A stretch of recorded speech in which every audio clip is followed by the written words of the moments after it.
Time for another look in the chest. This time we're going to look at some of the other pocket stuffers that I have in my collection. Several incarnations of the Doctor were known to carry a yo-yo. I picked this up while I was on vacation down in Mexico. I thought it was sufficiently colorful to meet the Doctor's tastes. This is a custom pocket watch. I picked up a silver dollar style pocket watch in the mall. Had a jeweler friend of mine make a seal of Rassilon, which I then epoxied to the front. The interior of the watch, which someday I'll finish working on, contains the Casio Twingraph 2, which is the exact same model that was used in Sylvester McCoy's pocket watch, shown in Silver Nemesis.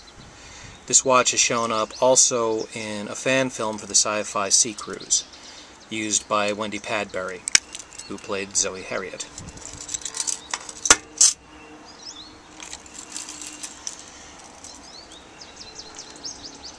The very rarely seen 7th Doctor's TARDIS key also showed up in Silver Nemesis, as well as one or two other stories during his final season.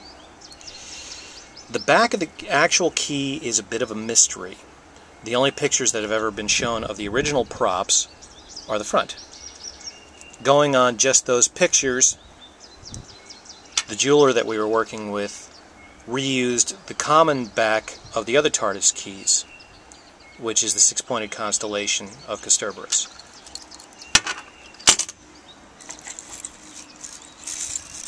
Here we have, in a tangle, a key from 800 Trekker. These keys were used directly on screen, manufactured by Spirit of Light, in the 1996 movie. 800 Trekker was actually the supplier for the film. They've been out of business for quite a few years, unfortunately.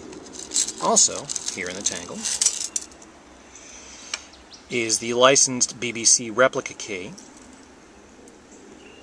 which is currently available through sellers on eBay, and also currently available through several of the Doctor Who shops in the UK.